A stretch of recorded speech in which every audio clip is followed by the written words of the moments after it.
Auz billahi minash shaitanir rajim. Bismillahirrahmanirrahim. I am Zubia Wahid Qureshi from Peshawar Model School Boys 5. یہ ہماری اسلامیات جماعت سوئم کی video number 1 ہے۔ پچھلی ویڈیوز میں ہم نے اپریل مئی کے ٹاسک کو ڈسکس کیا۔ اس ویڈیو میں ہم لوگ اپنے جون کے ٹاسک کو ڈسکس کریں گے، اور جون کے ٹاسک کی آپ لوگ کی جو آپ لوگ کو جون کا ٹاسک ملا ہوا ہے اس میں یہ ویڈیوز آپ کی ہیلپ کریں گی۔ سب سے پہلے جو سبق ہم لوگوں نے پڑھنا ہے، جس کے متعلق آپ لوگوں نے سوالات جوابات لکھنے ہیں اور سرگرمیاں کرنی ہیں، اس سبق کی طرف چلتے ہیں، اور اس سبق کا نام ہے توحید کا تعارف۔ ٹھیک ہے، توحید کا تعارف۔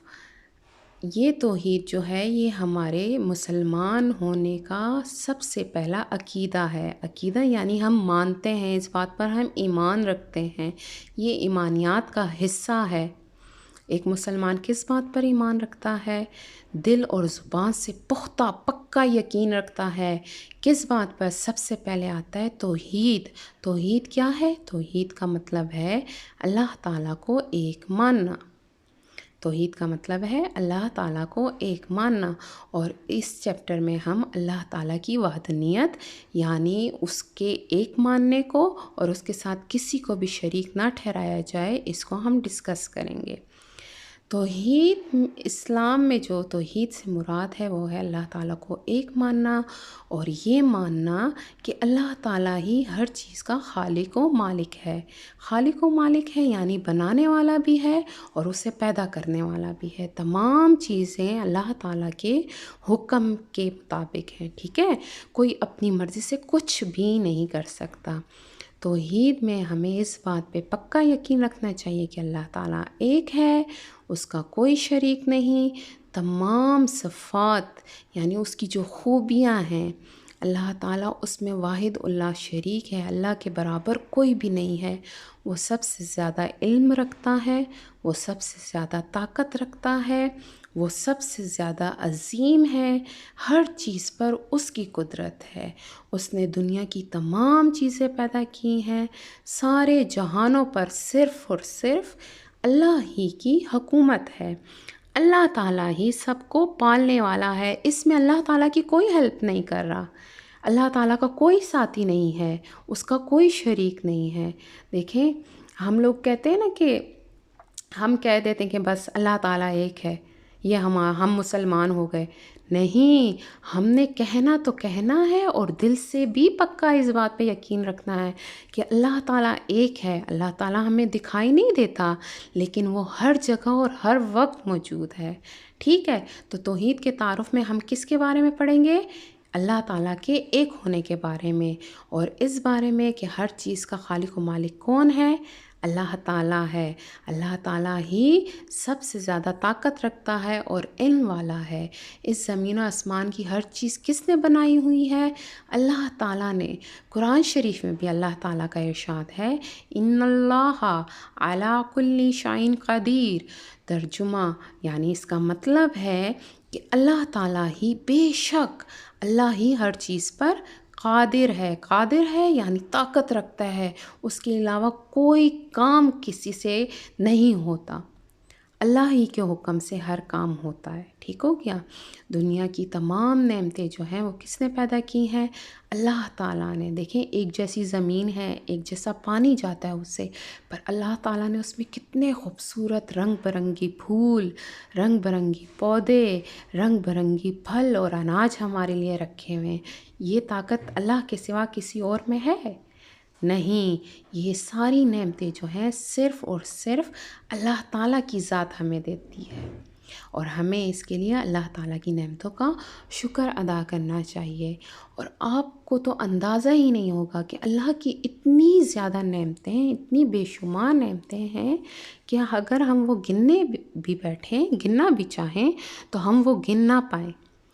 اللہ تعالیٰ اکیلا ہے، واحد ہے۔ اسی کا ترجمہ جو ہے اللہ تعالیٰ کی وحدانیت کا جو ہم اقرار کرتے ہیں، وہ پہلے کلمے کے ترجمے سے آپ کو پتہ چلے گا کہ ہم کلاس 1-2 میں بھی پڑھتے آئے ہیں، نرسری پریپ میں بھی پڑھتے آئے ہیں کہ لا الہ الا اللہ محمد الرسول اللہ. ترجمہ ہے اس کا، یعنی اس کا مطلب ہے کہ اللہ کے سوا کوئی عبادت کے لائق نہیں اور حضرت محمد صلی اللہ علیہ وآلہ وسلم اللہ تعالیٰ کے رسول ہیں.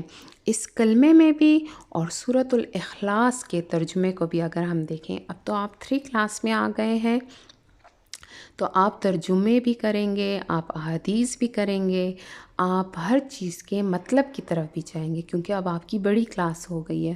تو سورۃ الاخلاص، قل هو اللہ احد اللہ الصمد لم یلد ولم یولد ولم یکن لہ کفوا احد، اس کا بھی مطلب اللہ تعالیٰ کی وحدانیت کے پہ ہی زور دینا ہے کہ اللہ تعالیٰ ایک ہے، اس کا کوئی ساتھی نہیں ہے، نہ اس کی اولاد ہے نہ وہ کسی کی اولاد ہے.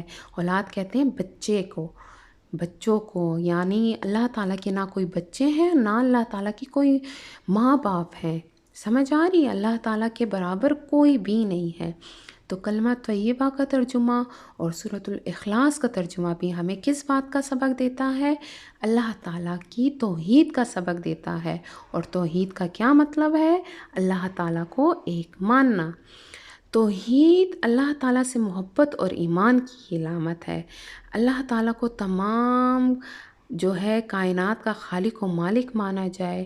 اور یہ بھی ہم توحید کے تقاضے میں ہی آتا ہے کہ ہم اللہ تعالیٰ کو یہ بھی جانیں کہ وہ اپنی ذات و صفات میں بالکل بے مثال ہے، یعنی اس جیسا کوئی ہے ہی نہیں، اس کا کوئی ساتھی یا اس کا کوئی شریک ہے ہی نہیں. تمام جو حکم ہے، جو حکومت ہے، وہ کس کی چلتی ہے؟ صرف اور صرف اللہ تعالیٰ کی. وہی ہم سب کی سنتا بھی ہے، وہی ہم سب کی مدد بھی کرتا ہے. دیکھیں ہمیں کوئی بھی مسئلہ ہو، ہم دل میں دعا کرتے ہیں اور اللہ تعالیٰ وہ پوری کر لیتا ہے نا. اور بہت سی ایسی باتیں ہوتی ہیں جو ہمارے دل میں ہوتی ہیں، ہم کسی کو نہیں بتاتے، اور صرف کون جانتا ہے؟ صرف اور صرف اللہ تعالیٰ جانتا ہے، کیونکہ اللہ تعالیٰ کو ہر چیز پر طاقت حاصل ہے، وہ ہر کام کر سکتا ہے. اللہ تعالیٰ کو کوئی شریک نہیں ہے، وہ ہر چیز اکیلے کر لیتا ہے. وہ سب سے زیادہ علم والا ہے، سب سے زیادہ طاقت والا ہے. تو سبق توحید کے تعارف میں ہم اللہ تعالیٰ کی وحدانیت کے ساتھ ساتھ ان باتوں کے بارے میں بھی جانیں گے کہ تمام چیزوں کا خالق و مالک کون ہے، اور اللہ تعالیٰ کی نعمتیں کیا کیا ہیں، اور کلمہ طیبہ اور سورۃ الاخلاص کے ترجمے میں ہم کیا پڑھتے ہیں، توحید کے تقاضے کیا ہیں. میں نے آپ کو ساتھ ساتھ چھوٹی چھوٹی ہنٹس دے دی ہیں، لیکن انشاءاللہ ہم جب ریڈنگ کریں گے تو آپ کو یہ چیپٹر اور بھی اچھے طریقے سے سمجھ آئے گا کہ توحید کے تعارف میں ہم نے یہ پڑھا کہ اللہ تعالیٰ ایک ہے، تمام چیزوں کا خالق و مالک اللہ تعالیٰ ہے، وہی سب سے زیادہ علم والا ہے، زمین و آسمان کی ہر چیز اس کے حکم کے مطابق کام کرتی ہے. کلمہ طیبہ اور سورۃ الاخلاص کا ترجمہ بھی اللہ تعالیٰ کی توحید کا سبق دیتی ہے. اور توحید کا تقاضا یہ ہے کہ ہم اسے اس کی ذات و صفات میں بالکل کسی کے ساتھ نہ شریک ٹھہرائیں. وہ بالکل اکیلا ہے، وہ ہم اسی سے مدد مانگتے ہیں اور وہی ہماری مدد کرتا ہے. اور اللہ تعالیٰ سے تمام دعائیں مانگیں، اور جن کاموں کے کرنے کا اللہ تعالیٰ نے حکم دیا ہے وہ کام کریں، اور جن سے منع کیا اس سے منع رہ جائے. اور جب ہم اللہ تعالیٰ کی وحدانیت کے ساتھ ساتھ اس کا تمام حکم مانیں گے تو ہمیں کہاں دنیا اور آخرت میں کامیابی حاصل ہوگی. ہم ہر جگہ پہ کامیاب ہوں گے، ہمیں زندگی میں کبھی کوئی مسئلہ نہیں ہوگا.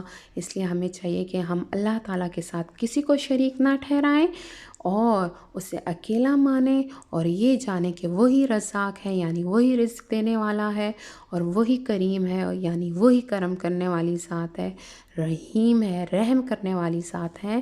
یہ اللہ تعالیٰ کی صفاتی نام ہے، یعنی یہ اللہ تعالیٰ کی خوبیاں ہیں، اور ان خوبیوں میں اللہ تعالیٰ کا کوئی بھی شریک نہیں ہے.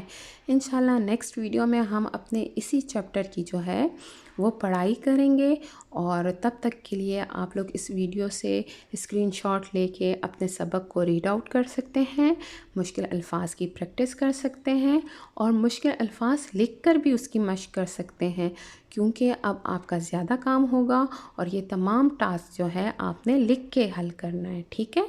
یہ آپ نے پیارا پیارا لکھنا بھی ہے، پڑھنا بھی ہے، سمجھنا بھی ہے۔ اللہ پاک ہمیں عقائد پر عمل کرنے اور اس پر چلنے کی ہدایت توفیق عطا فرمائے کہ ہم تمام عقیدوں پہ پکا یقین رکھیں اور اللہ تعالیٰ کے حکم کے مطابق اپنی زندگی گزاریں۔ ملتے ہیں نیکسٹ ویڈیو میں، تب تک کے لیے اللہ حافظ۔